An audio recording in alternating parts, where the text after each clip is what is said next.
অনেক সুন্দর একটি গল্প যদি ভালো লেগে থাকে দয়া করে চ্যানেলটাকে সাবস্ক্রাইব করবেন। তোমার আর আমার স্ত্রী হয়ে থাকার কোনো প্রয়োজন নেই অনিকা, তবে তুমি চাইলে এই বাড়িতে থাকতে পারো আমার বাবা মায়ের দেখাশোনা করার জন্য, জাস্ট একজন কাজের মানুষের মতো।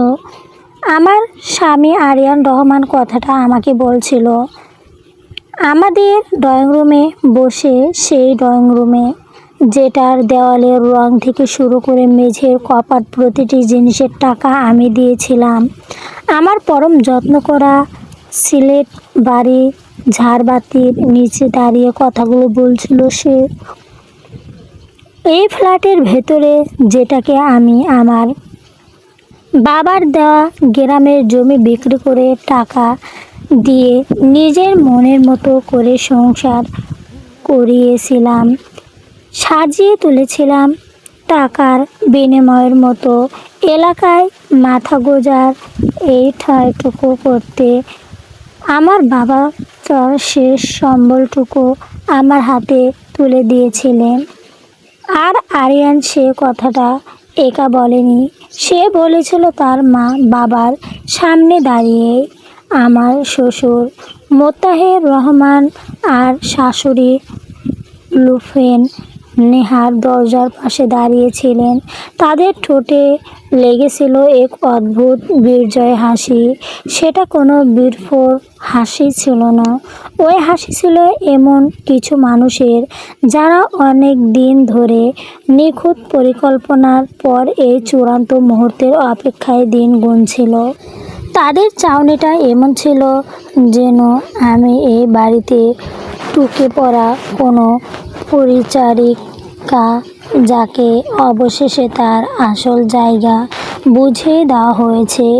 আমার স্বামী নতুন কোনো দামি সোফায় হেলান দিয়ে বসে এক পা আরেক পায়ের ওপর তুলে ভীষণ শান্ত গলায় কথাটা বলল। ওর গলার সেই অতিরিক্ত শান্ত ভাবটায় আমার বুকের ভেতরটা মোচড় দিয়ে তুলল। আমি অন্য একজনকে ভালোবাসি, আরিয়ান নির্বিকার মুখে বলল।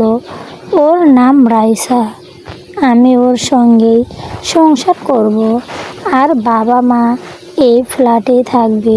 তুমি চাইলে আজ রাতেই তোমার কাপড় চোপড় নিয়ে এখান থেকে বিদায় হতে পারো। কয়েক সেকেন্ড আমি ব্যস্তব্য হয়ে রইলাম, কোনো উত্তর দিতে পারলাম না, কারণ আমি বুঝতে পারিনি বলে নয়, বরং চোখের সামনে যে একটা পর্দা ধাপ করে জ্বলে উঠল। আমি হঠাৎ নির্ময় স্বাস্থ্যতায় দেখে পাচ্ছিলাম গত 3 বছরের আমার সাজানো বৈবাহিক জীবনটা কিভাবে একে একে এক সুদক্ষ ফাঁদের টুকরোগুলোর মতো আমার চারপাশ সাজানো হয়েছিল। আমার নাম অনিকা সুলতানা, আমার বয়স এখন 28, পড়াশোনা শেষ করে আর 10টা মেয়ের মতো চাকরি বাকরি পছন্দ ছুটেনি। আমি চেয়েছিলাম একটা শান্ত সুন্দর সংসার। একাকী ভেবেছিলাম বলে প্রেমের ব্যাপারে আমি সব সময় অদ্ভুত রকম কাঁচা আর আদক্ষ ছিলাম। বহু বছর ধরে একা চলতে চলতে আমি ভেবে নিয়েছিলাম বিয়ে করে একটা সংসারের গোছানোই হবে আমার জীবনে একমাত্র লক্ষ্য। ঠিক তখনই আমার জীবনে আসে আরিয়ান। আরিয়ান ছিল সুপুরুষ, দারুণ বাচনভাবী আর দ্রুততার এক নিখুঁত মুখোশ।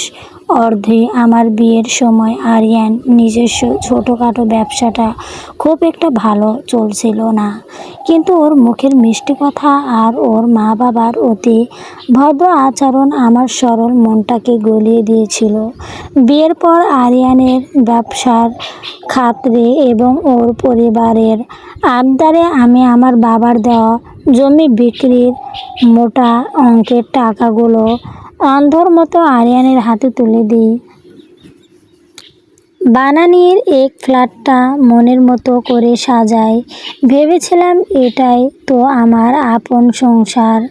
আমি বুঝতে পারিনি সেটা কোনো ধৈর্য পরিকল্পনার ভালোবাসা ছিল না, সেটা ছিল একটা সুপরিকল্পনা পরজীবী শত্রুর আক্রমণ। তারা আমার বাবার দেওয়া অর্থ আর এই ফ্ল্যাটে আর আমার সরলতাকে নিজেদের সম্পত্তি বানানোর জন্য জাল বোনাচ্ছিল। আর আজ যখন আরিয়ান আমার টাকা ব্যবহার করে নিজের ব্যবসাকে দাঁড় করিয়ে নিয়েছে, ঠিক তখনই তারা তাদের আসল রূপটা দেখলো। ড্রয়িং রুমে সেই ঝাড়বাতির আলোয় আমার নিজের সাজানো ছোপা বসে থাকা আরিয়ান দিকে তাকালাম। আমার চোখ দিয়ে এক ফোঁটা জলও পড়ল না। কান্নার চেয়েও এক তীব্র জ্বলন্ত ধক্কে আমার শির দ্বারা বয়ে নেমে গেল। আমি শুধু শান্ত গলায় জিজ্ঞাসা করলাম, তাহলে এই 3 বছর তোমরা আমার সাথে সেফ অভিনয় করে গেছো?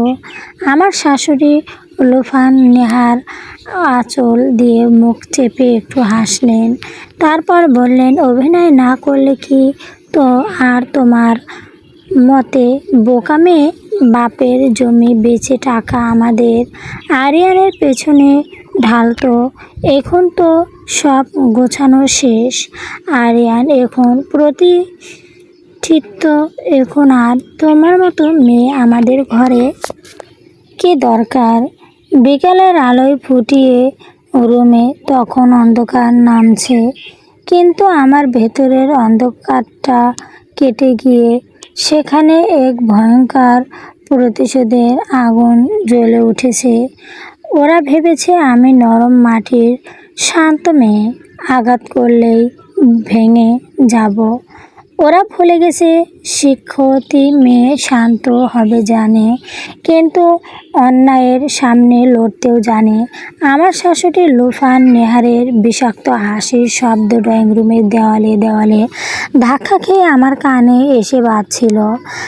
আমার বাবার শেষ সম্বলটুকু গ্লাস করে এই মানুষগুলো আজ আমাকে আমার বাড়ি থেকে বেরিয়ে দেওয়ার উৎসাহ করছে। এই সেই শাশুড়ি যিনি প্রথম প্রথম আমার মাথায় হাত বুলিয়ে বলতেন, মা তুমি তো আমাদের ঘরের লক্ষ্মী। লক্ষ্মী বিয়ের এমন নিখুঁত আয়োজন যে তারা গত কয়েক বছর ধরে করেছে তা আমার এই সহ্য সরল মনটা ধরতে পারেনি। আমি আরিয়ানের দিকে তাকালাম। ওর চোখ কোনো অপরাধবোধের নেই, এই কোনো বৃদ্ধা যে সে কোনো পাপ করেনি, বরং একটা অপ্রয়োজনীয় আবশপাত্র ঘর থেকে দূর করে দিয়েছে। কি ভেবেছে অনিকা? আরিয়ানের ঘড়ির দিকে তাকিয়ে অধৈর্য গলায় বলল, রাত পাচ্ছে, ডোমা না করে নিজের সুটকেসটা গুছিয়ে নিলেই পারো। রাইসা কাল সকালে এক ফ্ল্যাটে আসবে। আমি চাই না ও এসে কোনো নোংরা পরিবেশ দেখুক। নোংরা পরিবেশ? যে মানুষকে নিজের সর্বনাশ দিয়ে ভালোবাসলাম, সর্বস্ব দিয়ে ভালোবাসলাম, যার ব্যবসার পেছনে বাবার লাখ টাকা ঢাললাম, তার কাছে আজ আমি এক ডাস্টবিনের আবর্জনা যা ছপিয়ে বিদায় করা দরকার। আমি একটা দীর্ঘ শ্বাস ফেললাম, তবে সেটা যন্ত্রণা ছিল না, ছিল নিজেকে সামলে নেওয়ার এক তীব্র প্রচেষ্টা। আমার হাত দুটো কাঁপছিল, কিন্তু মনের ভেতর যে ঝড় উঠেছিল তা ঝড়ের আগে শান্ত রূপ নিলাম। আমি সোজা হয়ে দাঁড়ালাম।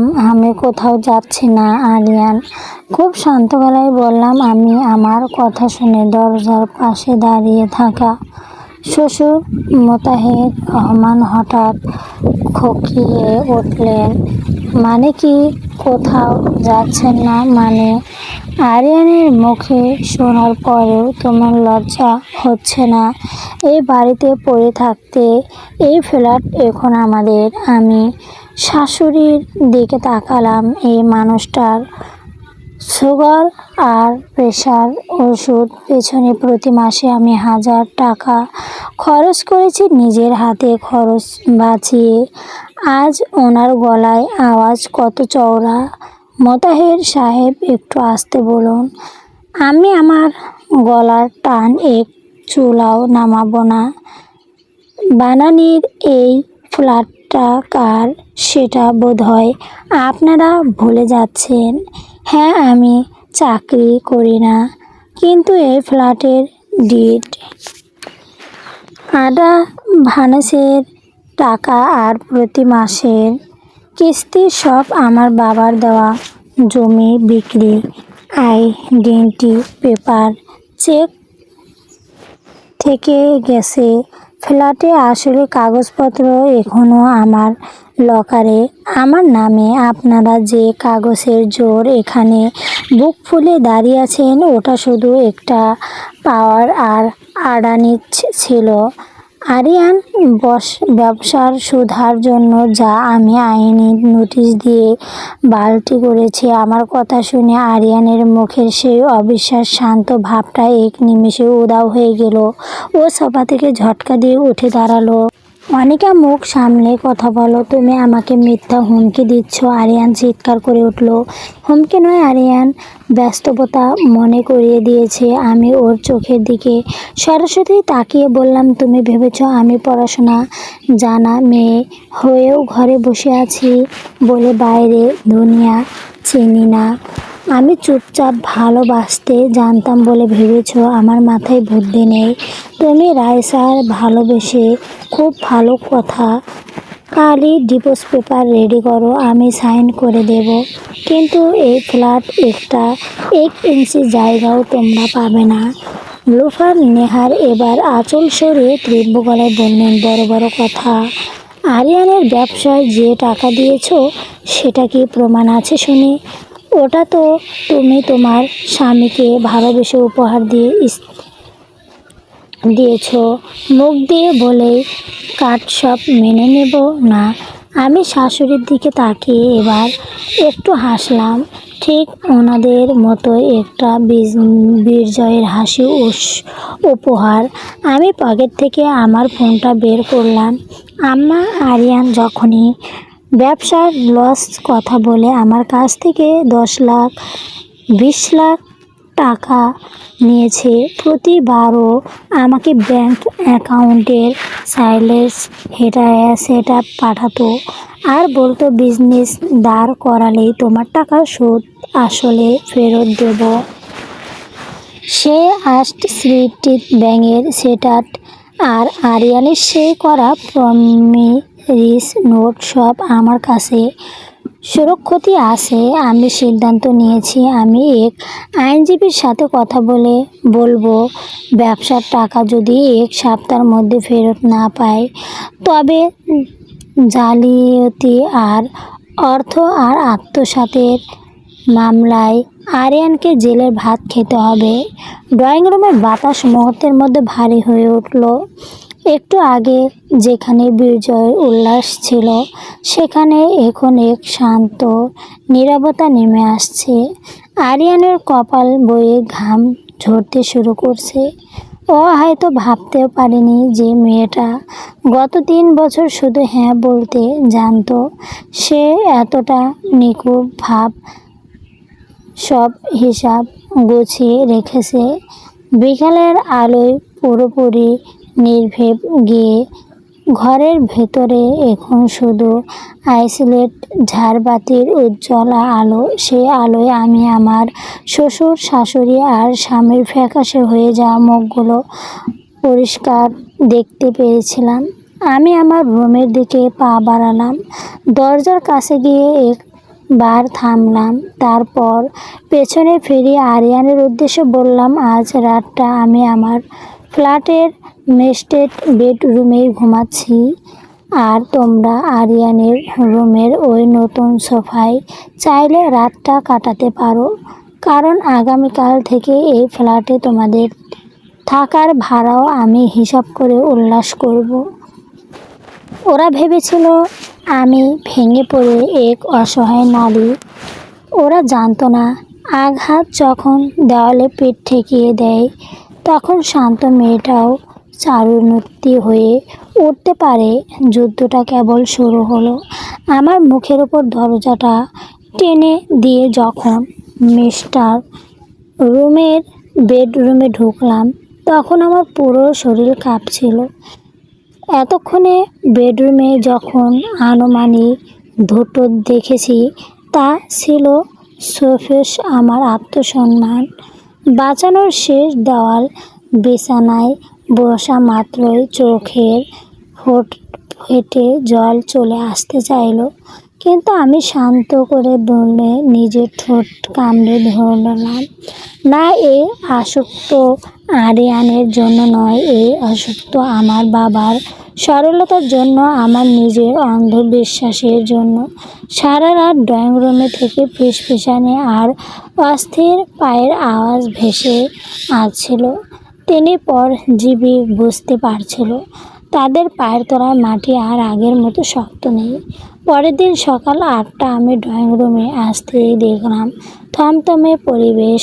লুফান, নেহা আর মোতাহের সাহেব সোফায় জড়সড় হয়ে বসে আছেন। আরিয়ান মুখে চোখ মুখ লাল, সারা রাত ঘুমাতে পারেনি বোঝা যাচ্ছে। টেবিলে কোনো নাস্তা তৈরি নেই।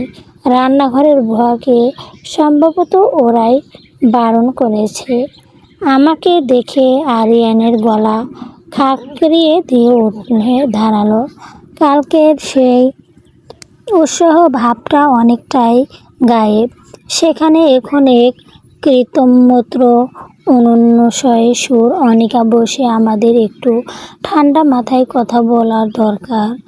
আরিয়ান নরম গলায় বলল। আমি ড্রয়িং রুমের চেয়ারটা টেনে বসে 2 হাত বুকের ওপর বাঁধালাম। বললাম, যা তো কাল রাতে শেষ হয়েছে। আরিয়ান এখন শুধু কার বাকি? তুমি তোমার রিজেক্ট করেছো কেন? প্লিজ, এটাই ডু অ্যান্টিরেট। আরিয়ান এক পা এগিয়ে এলো।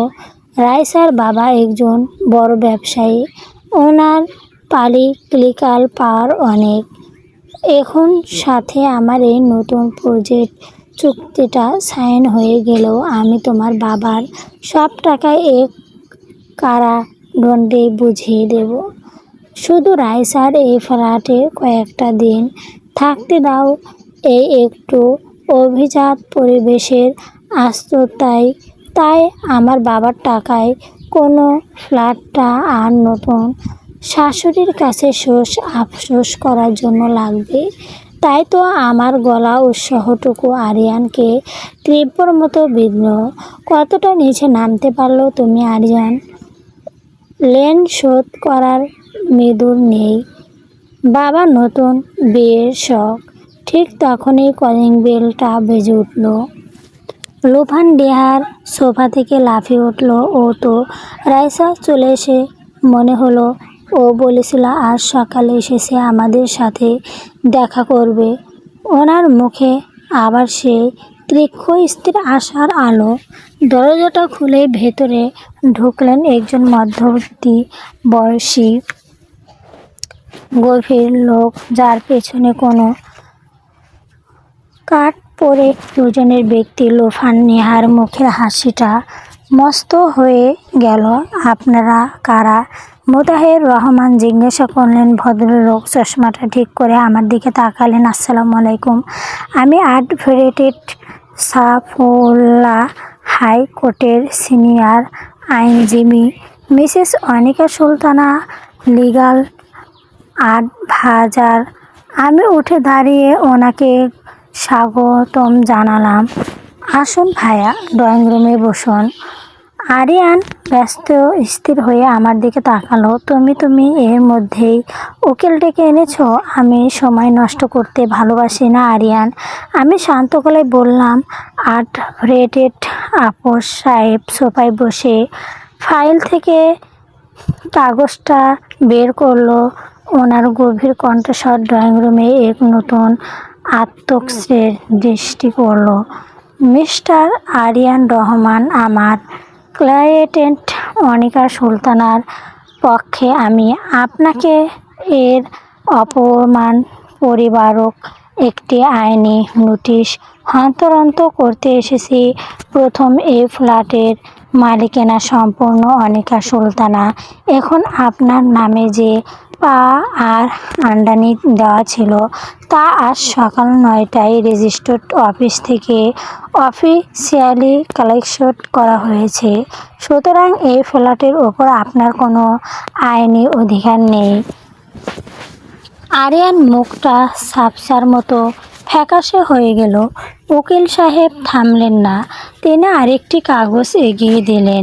দ্বিতীয়ত, গত 3 বছর ব্যবসার নাম করে আপনি আমার ফ্ল্যাটের ব্যাংক অ্যাকাউন্ট থেকে সর্বমোট 25 লাখ টাকা নিয়েছ, যার প্রতি নির্দেশনেট সেমিটোট এবং আপনার দেওয়া প্রমিসেড নোট। এখন সুযোগ আছে, আগামী 7 কার্যদিবসের মধ্যে যদি এই টাকা পরিশোধ করা না হয় তবে আপনার নামে সেকশন 24(20) এবং 40(6) ধারা জলিলিপ্ত ও বিশ্বাস ভাঙে ফৌজদারি মামলা দেওয়া হবে।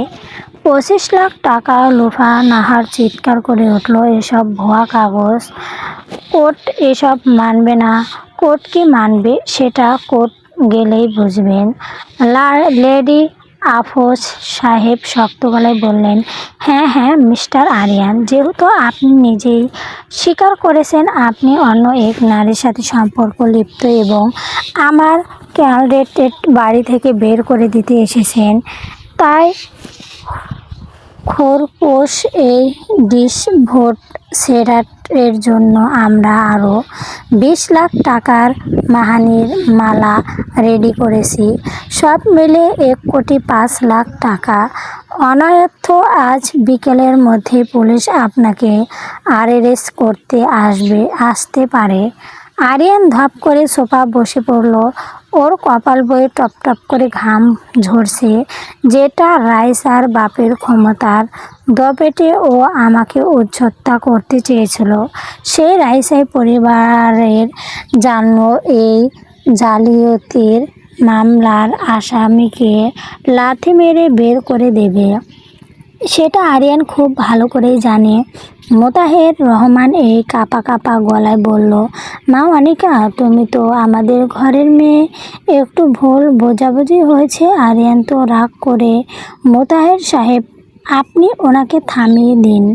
কাল রাতে যখন আপনার স্ত্রী আমাকে কাজের মেয়ে বানিয়ে এই বাড়িতে রেখে চেয়েছিলেন তখন আপনার ওই মা ডাকটা কোথায় ছিল? আপনাদের নাটক এবার বন্ধ করুন। আমি আরিয়ান সামনে গিয়ে দাঁড়ালাম। রাইসা এখন আসতে আরিয়ান ও আসার আগেই একটা ফাইল থেকে তোমাদের রাগ পাওয়ার নিয়ে বিদায় হলো, কারণ 1,05,00,000 টাকার চেক আমার হাতে নেওয়া আসা পর্যন্ত ওই ফাইলের গেটে বড় একটা তালা ঝুলাবো, আর যদি টাকা না দেওয়া তবে পরবর্তী দেখাটা বানানির ফ্ল্যাটে নয়, টাকা কেন্দ্রীয় কারাগারে হবে। আরিয়ান আমার দিকে তাকালেন। ওর চোখ এখন শুধু এক চরম পরাজয় আর ভয়ের অভাব। বাঘের খাঁচায় ঢুকে যারা ভেবেছিল বাঘিনীকে বন্দি করবে, তারা আজ নিজেরাই খাঁচার ভেতরে আটকা পড়ে গেছে। চলবে অনেক সুন্দর একটি গল্প। যদি ভালো লেগে থাকে দয়া করে চ্যানেলটাকে সাবস্ক্রাইব করবেন।